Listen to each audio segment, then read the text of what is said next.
Good afternoon guys. सो अभी हम लोग रोहिणी में हैं। नवनीत भाई हमारे बड़े भाई साहब हैं और कार्तिक भाई उनके छोटे भाई हैं। इन्होंने हाल ही में लिया सोनेट HTK प्लस डीजल। मुझे लगा एक अच्छा सा कंपैरिजन हो सकता है निक्सॉन डीजल के साथ और सोनेट डीजल के साथ। तो पहले तो इनसे जान लेंगे कि बाइंग का एक्सपीरियंस कैसा था, गाड़ी का एक्सपीरियंस कैसा है, परफॉर्मेंस कैसा है और सर्विस का एक्सपीरियंस कैसा है। ये सब हम नवनीत भाई और कार्तिक भाई से जान लेंगे। उसके बाद जो दूसरी वीडियो आएगी इन दोनों का कंपैरिजन आएगा। गाड़ी ली थी 6 महीने, मैंने यूट्यूब पे देखा था निक्सॉन, छोटी छोटी वीडियो, बड़ी बड़ी वीडियो, एक वीडियो ऐसी नहीं बची थी जो मैंने नहीं देखी। मतलब रोज़ करता था टुडे का फिल्टर लगा के देखता था कोई नई वीडियो तो नहीं आई है, तब जाके मैंने 6 महीने एनालिसिस करने बाद गाड़ी ली है। हर कोई करता है कि 9-10 लाख रुपये कम नहीं है। तो अगर कोई कर रहा है, ये वीडियो आप तक पहुँच रही है, आपको हेल्पफुल होता है, so that's our motive, right. अब हम शुरू करते हैं। इससे पहले क्या कोई गाड़ी थी आपके पास और यह पहली गाड़ी आपकी? इससे पहले i10 चलाते थे हम, पेट्रोल CNG पेट्रोल, और उससे पहले हम पे सेंट्रो भी थी। तो सेंट्रो, उसके बाद i10 के बाद ये आपकी तीसरी गाड़ी है घर में। और वो पहली पेट्रोल पे थी, फिर CNG ली थी, अब ये डीजल ली है। मतलब आपने पेट्रोल, डीजल, CNG सब टेस्ट कर लिया। ये जब गाड़ी ली थी, एनालिसिस की थी कौन कौन सी गाड़ी आपके शॉर्ट लिस्ट की थी, कौन कौन सी गाड़ी, तब जा उसके बाद ये गाड़ी आपने फाइनल की? सबसे पहली चीज़ थी, हमें था डीजल। ये चीज़ हमने सेट कर ली थी क्योंकि डीजल और पेट्रोल का 1 लाख का था, तो हमने सोचा कि 50,000 किलोमीटर चलाएंगे तो वो तो पूरा हो जाएगा। बट जब हमने देखा कि खुद हम गए, जैसे अब हम गए हुंडई पे गए, हमने कहा आप अपनी सब 4 मीटर जो है वो हमें डीजल में दे दीजिए। दे वर लाइक कि आप पेट्रोल पे ले लो।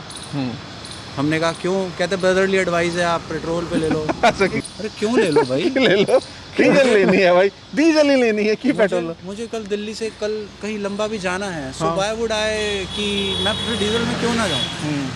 मैं क्यों आपको ये बताऊं कि नहीं मेरी 70 की ही लिमिट है मेरी, और अगर एक्सटेंड कल को हो गई, आज ही तो 70 है, तो दूसरी गाड़ी थोड़ी खरीदोगे? तो मैं दूसरी गाड़ी थोड़ी खरीदूंगा। दिस इज 10 साल के लिए एक बारी में गाड़ी ले लेते हैं। गाड़ियाँ चला के देख रहे थे तो हमें बस एक टाटा ने और एक किया सोनेट और एक फोर्ड, इन 3 लोगों ने ही बोला था that we have available a diesel car for you, अगर आपको चाहिए तो वो। तो बस ये ऑटोमेटिकली कुछ कंपनीज तो खुद ही कट गई। हम लोगों ने फिर R&D करी अपना बजट के अकॉर्डिंगली। इसके अंदर सब फीचर्स, ये 10,70,000 रुपये की ऑन रोड है, और सब फीचर्स इसमें मिलते हैं। Rear AC, back camera, fog lamp है, टच स्क्रीन अंदर लगा हुआ है, ऑटो AC है, सब फीचर्स उसमें लगे हुए मिल गए। सो आई वाज कि ठीक है, ये बेस्ट ऑप्शन है। इनफैक्ट नेक्सॉन में भी आप जाओगे सो उतने फीचर्स नहीं है, और उस टाइम पे फोर्ड इको तो ओवर द बजट ही जा रही थी, इवन ट्रेंड मॉडल। ये मैंने XM ली है, ये टाटा, ये मुझे 1040 की पड़ी है। 1040, हाँ XM, और फीचर्स उतने नहीं है। आपकी गाड़ी देखी है मैंने, 1070 की पड़ी है, काफ़ी ज़्यादा फीचर्स हैं। हाँ, मच बेटर फीचर। तो उसके बाद ये गाड़ी देखी, सब कुछ देखने के बाद निक्सॉन इको स्पोर्ट, और ये आपने फाइनल की बिकॉज ये वैल्यू फॉर मनी आपको लगी। बिल्कुल, जिस प्राइस में आपको फीचर्स वगैरह सब कुछ मिल रहा है। परफेक्ट। तो ये था आपकी कहानी, ये आपकी कहानी थी। इन्होंने सोनेट क्यों चूज़ किया। अब बाइंग का एक्सपीरियंस कैसा रहा आपका? बाइंग का एक्सपीरियंस, इट वाज लाइक, पहले हमारे यहाँ पे 2 वो हैं डीलर्स अवेलेबल हैं। एक है शालीमार बाग में और एक है मोती नगर में। हम पहले गए शालीमार बाग में, वहीं पे हमने टेस्ट ड्राइव वगैरह सब लिया। It was fabulous. The guy उसका नाम अर्पण था, एकदम अच्छे से डील हुआ। तो क्या हुआ कि उनके पास किया की वेटिंग बहुत ज़्यादा चल रही थी। हमने उधर बुक कर ली, किया उधर बुक कर ली थी शालीमार बाग के आउटलेट में। बट तो उधर हमने जैसे ही उसको बुक किया तो वहाँ पे हमारा वेटिंग के अंदर चला गया। वेटिंग का ही वॉज नॉट श्योर कि गाड़ी कब आएगी, and he was not even promising us, कोई डेट नहीं दे रहा था। वो डेट नहीं दे रहा था। ही इज़ फाइन, उसकी पोजीशन पे वो हमें डेट नहीं दे रहा क्योंकि उसका वो दे भी नहीं सकता, कुछ पता भी नहीं। वो मुझे बोल दे कि 2 हफ्ते बाद सर गाड़ी नहीं मिले तो क्या करोगे। और वो दिवाली का मंथ चल रहा था, तो आपका नवंबर के अंदर दिवाली का मंथ चल रहा था। तो मेरे को दूसरे आउटलेट से कॉल आया, मैं दूसरे आउटलेट पे पहले गया था, वहाँ से मेरे को कॉल आया कि हमारे पास रेड कलर की, मेरे को रेड ही लेनी थी। तो उन्होंने मेरे को बोला मेरे पास रेड कलर की खड़ी हुई है। अच्छा। तो मेरा वहाँ पे शालीमार बाग में सारा प्रोसेसिंग एंड ऑल सब शुरू हो गया था। लोन एंड ऑल जो भी डाउन पेमेंट होनी थी वो मेरा प्रोसेस शुरू हो गया था। तो मैं मोती नगर गया, तो मेरे को भी थोड़ा जल्दी था कि होते दिवाली पे एक गाड़ी आए, गाड़ी को उससे बढ़िया तो एक खुशी का मौका हो नहीं सकता। एक गाड़ी आ जाए दिवाली पे, सब सॉर्ट आउट हो जाएगा। इतने पैसे लगाए हैं तो एक अलग ही फेस्टिव सीजन हो जाएगा। तो मैं जब मोती नगर गया, मोती नगर पे वहाँ पे लोगों ने पहले तो बहुत अच्छे से कर दिया कि हाँ we will take care of everything, आपका लोन हम करवाएंगे ट्रांसफ़र, आपका सब कुछ हम करेंगे, गाड़ी हम आपको ट्रांसफ़र करके देंगे। जैसे जैसे वो डेज मैं वहाँ पे विजिट किया, मैंने लोन अपना खुद ट्रांसफ़र करवाया, डिलीवरी डेट उसने भी बोला गाड़ी खड़ी हुई है, आप आओ 2 दिन में गाड़ी ले जाओ। हमने उसको पेमेंट कर दी, उसके बाद वो कह रहा सर आज गाड़ी नहीं हो पाएगी। मैं 4 बजे का आउटलेट पे बैठा हुआ हूँ कि मेरी डिलीवरी है, 8 बज गए तो मेरे को कह रहे कि हम शायद से आज आपको डिलीवरी नहीं दे सकते क्योंकि आपका जो लोन हुआ है वो हमारे एंड से नहीं हुआ। अच्छा, मेरा अगर मन नहीं होता या मैंने अपने घर वालों को कह ही नहीं रखा होता और किया, मैं मेरे पे 1% भी पावर होती कि मैं उसको छोड़ सकता हूँ तो मैं छोड़ देता। बिल्कुल बिल्कुल बिल्कुल। फिर मैं फोर्ड या फिर टाटा में जाता, क्यों नहीं जाता। तो ये गाड़ी फिर फाइनली मिली कब? ट्यूसडे को मिली या वेंसडे को मिली? रात को 9:30 बजे। रात को 9:30 बजे, मतलब मंडे को मिलनी थी, घपला हुआ, सैटरडे को मिलनी थी, फिर मंडे को मिलनी थी, फिर ट्यूसडे को मिलनी थी। ट्यूसडे रात 9:30 बजे फिर हमने निकाल ली कि हमें तो चाहिए। अच्छा, तो रजिस्ट्रेशन करा भाई, नहीं करा तेरी जिम्मेदारी है, हम तो एक्सपीरियंस बहुत पुअर है।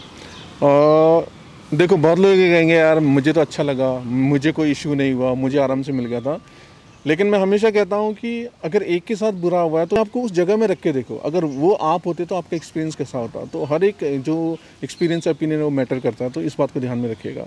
और ये इसके अंदर प्लस पॉइंट एक ऐड ऑन ये मैं करना चाहूँगा कि it depends upon dealer to dealer. बिल्कुल, लोहिया किया से ही मैंने सर्विस करवाई है, मैं स्पर्श किया पे गया ही नहीं, इस वजह से मेरे को करवानी ही नहीं है आपसे सर्विस। तो कहता सर्विस भी हमारे यहाँ से होगी। अरे क्यों होगी? ये तो लाइक हमारे यहाँ होगी, उसने हमें कॉल कर दिया और उसके अलावा कोई मैं ऑप्शन आपसे नहीं है। क्यों करवाऊँ? मैं ऑल ओवर इंडिया में कहीं बैठा हूँ, किया मेरे को सर्विस अवेलेबल करवा कॉल किया और लोहिया पे और लोग को ये पता होना चाहिए, गाड़ी आप किसी भी डीलरशिप से लेते हो कोई रेस्ट्रिक्शन नहीं है, ऑल इंडिया में कहीं से भी करा सकते हो, कोई सा भी मैन्युफैक्चर हो, टाटा हो, मारुति हो, किया हो, फोर्ड हो, कहीं से भी करा सकते हो। इस बात को ध्यान रखिएगा, बहुतों को नहीं पता होता है, डीलर्स को फायदा उठाने को फायदा उठाते हैं। स्पर्श किया पे गलत बहुत गंदा एक्सपीरियंस था, बट लोहिया किया का आई कैन डेफिनेटली से इट्स अमेजिंग। तो याद रखिएगा, किसी को क्या किया लेनी है तो कहाँ से लेनी है, रिकमेंडेशन आपको मिलेगी। रोहिणी में है तो आप डेफिनेटली लोहिया पे ही जाए, स्पर्श पे बिल्कुल मत जाइए, हाथ खड़े कर लीजिए, हमें नहीं जाना। पैसा हर कोई कमाना चाहता है, लेकिन अगर ऑनेस्टली कमाओ तो उसका मज़ा कुछ और है। एक बंदे से कमाओगे तो ख़त्म, सिमट के रह जाओगे। एक से थोड़ा कम कमाओगे तो वो 10 लोग को आपको रिकमेंड करेगा।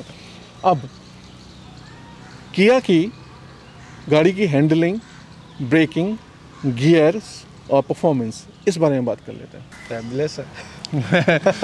जो इसकी ब्रेकिंग वगैरह कैसी लगती है आपको? मेरे को प्रॉपर एकदम इट्स एकदम एक्सीलेंट है। हैंडलिंग वगैरह आपको एकदम कोई बॉडी रोल फील होता है टू द पॉइंट, जिसे कहते हैं कि जिस टाइम पे मुझे मूवमेंट जो चाहिए वो वही मूवमेंट आती है।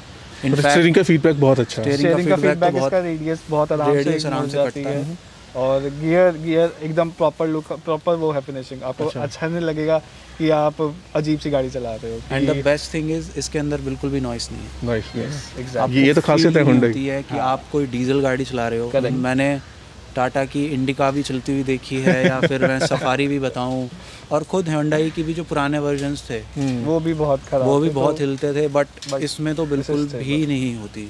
होंडाई और किया तो ये अच्छा है, बहुत बड़ा पॉजिटिव है। ये तो मैंने भी गौर किया है कि आवाज़ डीजल होते हुए भी बहुत मिनिमल आवाज़ है, जो नॉर्मल डीजल में जितना होना चाहिए उससे भी कम है। पीछे 3 लोग बैठे हैं अभी तक।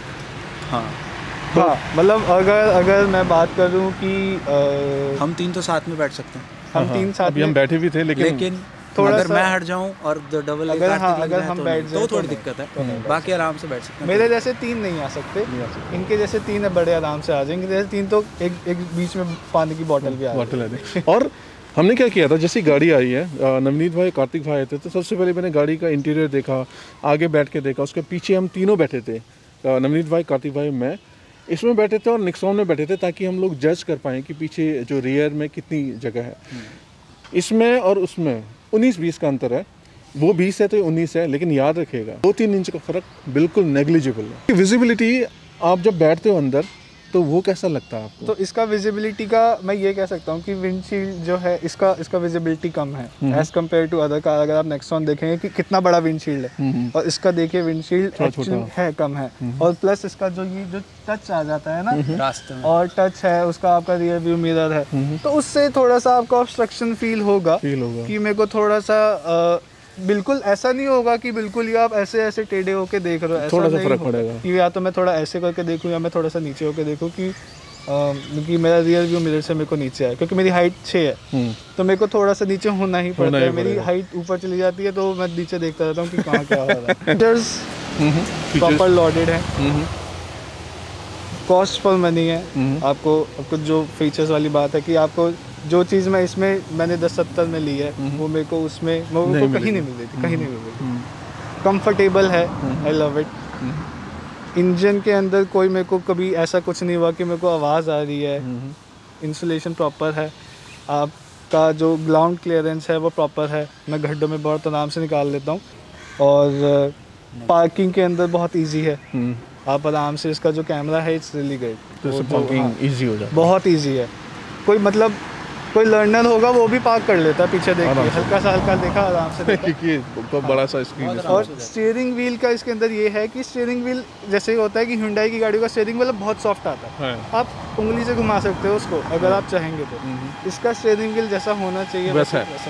5 ऐसी क्या चीज़ें जो आपको पसंद नहीं है? एक तो मैंने बताया कि विजिबिलिटी, थोड़ा सा मेरे को लगता है कि विजिबिलिटी का इसके अंदर होना चाहिए। और वो बैक की भी विजिबिलिटी आएगी उसमें। बैक के अंदर अगर आप पे कैमरा ना हो सो आप उसको बैक नहीं कर सकते, क्योंकि पीछे का पोर्शन दिखता ही नहीं, कुछ नहीं पता लगता क्या है क्या नहीं है। Negative cheese I believe future में आने वाली है वो इसकी सर्विस कॉस्ट, क्योंकि वो बार इसको 5000 किलोमीटर पे उसको कह रहे हैं कि आप उसकी सर्विस करवाइए बाय द बुक। सो मुझे लग रहा है वो थोड़ा सा ज़्यादा ही फ्रिक्वेंसी उसकी ज़्यादा।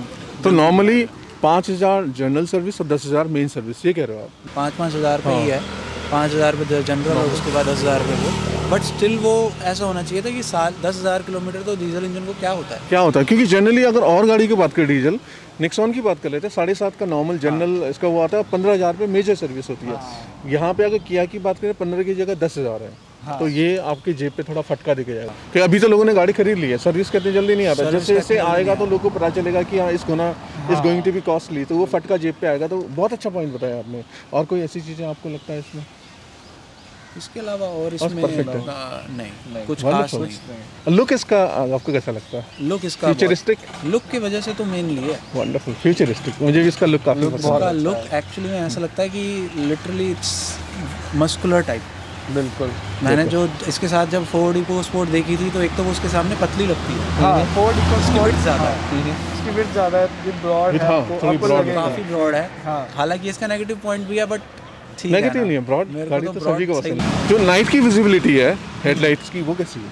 अमेजिंग। मैं इसको ऑटो पे ही करके चलाता हूँ, मेरे को हाई पे नहीं करता, ऑटोमेटिकली वो अपने आप एडजस्ट हो जाता है। मेरे को काफ़ी वाइड दिखता है, काफ़ी वाइड एरिया कवर। मतलब खुश हो? बिल्कुल। दूसरा पॉइंट में सबसे बड़ा ये कहता हूँ सेफ्टी, ठीक है। सेल्टॉस बहुत ज़्यादा उम्मीदें थी सभी को, लेकिन 3 स्टार सेफ्टी रेटिंग आई है ना, which is not at all expected from किया, ठीक है। तो बहुतों का सेल्टॉस की सेल भी डाउन हुई है उसके बाद, है ना। यहाँ पे हम लोग बात करने वाले सेफ्टी की, ठीक है। और बहुत सारी जैसे फोर्ड की गाड़ियाँ ले लो, है ना, लोग कहते हैं बहुत सेफ है, सब कुछ अच्छा, सभी मानते हैं क्वालिटी अच्छी है, सब कुछ अच्छी है, लेकिन जब तक टेस्ट नहीं हुआ तो कैसे पता चलेगा यार, है ना, कि सेफ गाड़ी है। तो मेरा मानना ये है कि गाड़ी जब आप लेते हो तो एक सेफ्टी रेटिंग को देखना चाहिए, क्योंकि जान है तो जहान है। ये तो मैं हर किसी से कहता हूँ। मेरा निक्सॉन मुझे पता था कि ये नॉइज़ करेगी, मुझे पता था कि सर्विस उसका पुअर है। पहली मेरी रिक्वायरमेंट सेफ्टी थी। आपसे मिलने आया हूँ मैं, 50 किलोमीटर आया हूँ, जाऊँगा 100 किलोमीटर ड्राइव कर रहा हूँ, कम से कम घर पहुँचूंगा, मैं अपनी बेटी का चेहरा तो देख पाऊँगा। ये मेरा था यार, ये मेरा पॉइंट था, इसलिए मैंने निक्सॉन लिया। वरना तो जब हम देखते हैं तो क्लियर डिफरेंस है, साउंड में डिफरेंस है, इसका लुक भी मुझे बेटर लगता है, ऑनेस्टली बता रहा हूँ। बिल्कुल निक्सॉन अच्छी लगती है, लेकिन इसका लुक जैसे किया है ना सोनेट, मुझे इसका लुक पसंद आया। और इसमें डीजल जो इंजन उसकी आवाज़ नहीं है, तो बहुत सारे प्लसेस तो हैं इसमें। तो वही एक सेफ्टी के अंदर उसका कैरेक्टरिस्टिक होना चाहिए। और ब्रेकिंग इसकी मुझे ठीक लगी। निक्सॉन में थोड़ा कुशनी है, मतलब ब्रेक में थोड़ा आपको कुशन और थोड़ा सा प्ले मिल जाता है, इसमें वो प्ले नहीं है, कुशनी नहीं है, लेकिन जब ब्रेक लगाते हो तो टू द पॉइंट, गाड़ी जहाँ आपको रुकनी है वहाँ रुक जाती है। इसका जो फीलिंग है ना, इज रियली वंडरफुल। गाड़ी जब ड्राइव करते हो ना, यू विल हैव फन। अगर सिर्फ इंजन की बात करें, अगर आप निक्सॉन चलाते हो, ये चलाते हो ना, तो अगर रिफाइनमेंट चाहिए ना, और गाड़ी में पावर चाहिए और रिफाइनमेंट के साथ, तो ये गाड़ी इज़ वंडरफुल। निक्सॉन से भी थोड़ी अच्छी लगती है, भले पावर निक्सॉन में थोड़ा ज़्यादा लगेगा, लेकिन वो रॉ पावर है, उसमें रिफाइनमेंट नहीं है। इसमें क्या होगा, आपको पावर भी मिलेगी और इसमें आपको रिफाइनमेंट काफ़ी अच्छा मिलेगा। और जैसे बताया जब ड्राइव करते हो तो एक मुझे लगा बोनेट काफ़ी ऊपर लगता है, दिखता सब कुछ है लेकिन बोनेट ऊपर होने की वजह से थोड़ा कॉन्फिडेंस आपका कम हो जाता है। निक्सॉन में ऐसा नहीं है, वो उसमें प्लस है। सस्पेंशन जो ये सेटअप है बहुत ज़्यादा हार्ड नहीं है, बहुत ज़्यादा सॉफ्ट भी नहीं है। मुझे इसके सस्पेंशन अच्छे लगे। निक्सॉन में थोड़ा सस्पेंशन स्टिफ है और इसमें ना ज़्यादा स्टिफ है ना ज़्यादा इसमें सॉफ्ट है, तो हल्के जो गड्ढे हैं उसमें बिल्कुल ग्लाइड होते हुए जाती है। आई एम प्रीटी श्योर कि जब बड़े गड्ढे आएंगे ना तो इसमें थोड़ी परेशानी होगी कि थोड़ी सॉफ्टर साइड में इसको ट्यून कर रखा है। तो जैसे बड़े गड्ढे आएंगे, ये देखिए ये है ना, तो ये नॉर्मल है तो इसमें ग्लाइड होते हुए जाती है और बहुत ज़्यादा आवाज़ भी नहीं करता। लेकिन जब बड़े गड्ढे आएंगे तो उसमें थोड़ा सा आपको लगेगा कि अनकम्फर्टेबल। ब्रेकर पे निकलते हो आप, ये देखिए बहुत ज़्यादा नॉइज़ नहीं है, डक डक है ना। निक्सॉन में जब ब्रेकर पे निकलो ना थोड़ी आवाज़ आएगी क्योंकि स्टिफ साइड में है। इसका जो स्टीयरिंग है फीडबैक बहुत लाजवाब है। तो गाइस हमने अभी करीब 9-10 किलोमीटर चला ली होगी। 9-10 किलोमीटर चला ली, तो जो बीच में जो फीडबैक शेयर किया था इसको मैं एक बार समराइज कर देता हूँ। गियर स्लॉटिंग बहुत अच्छा है, किया नोन फॉर दैट, क्योंकि हुंडई के गियर स्लॉटिंग अच्छी होती है, इसकी भी काफ़ी अच्छी है। स्टीयरिंग बहुत ज़्यादा रिस्पॉन्सिव है, फीडबैक स्टीयरिंग काफ़ी अच्छा है, ब्रेक वगैरह भी काफ़ी अच्छे हैं इसके। और क्लच है इसका बहुत ज़्यादा हार्ड नहीं है, इस मीडियम में, बहुत हार्ड नहीं है बहुत सॉफ्ट नहीं है क्लच। और इसका जो क्लच का ट्रैवल है वो भी कम है, तो जल्दी से दबा के फटाफट गियर शिफ्टिंग में आपको इशू नहीं होता। और इसके अलावा जो इंजन की पावर है ना, बहुत रिफाइंड है इंजन। और जब आप गाड़ी ड्राइव करते हो तो रिफाइनमेंट तो है ही, साथ में जो पावर है वो भी आपको सेटिस्फाई करेगा, यू विल बी हैप्पी। अब ये तो मेरा ओपिनियन था किया के बारे में। और माइलेज का बताया मैंने, 19-20 का अंतर होगा। माइलेज मेरे हिसाब से सेम होना चाहिए, ये थोड़ा ज़्यादा दे सकती है आपको क्योंकि उसमें जो इंजन है रॉ है, थोड़ा आपको लगेगा पावरफुल है लेकिन रिफाइनमेंट नहीं है। लेकिन इस वाले में गाड़ी रिफाइनमेंट है और इंजन भी पावरफुल है, इसकी वजह से, रिफाइनमेंट की वजह से थोड़ा जो चलने में सेटल्ड है उसकी वजह से आपको थोड़ा सा इसमें माइलेज ज़्यादा मिल सकता है। तो यही था ड्राइविंग का एक्सपीरियंस। अब क्या करने वाले हैं कि उस गाड़ी में चलते हैं और वहाँ जाके हमारे जो कार्तिक भाई हैं और नवनीत भाई गाड़ी चला लेंगे, तो उसके बाद करने के बाद फिर हम लोग शेयर करते हैं उस गाड़ी का review. Thank you so much.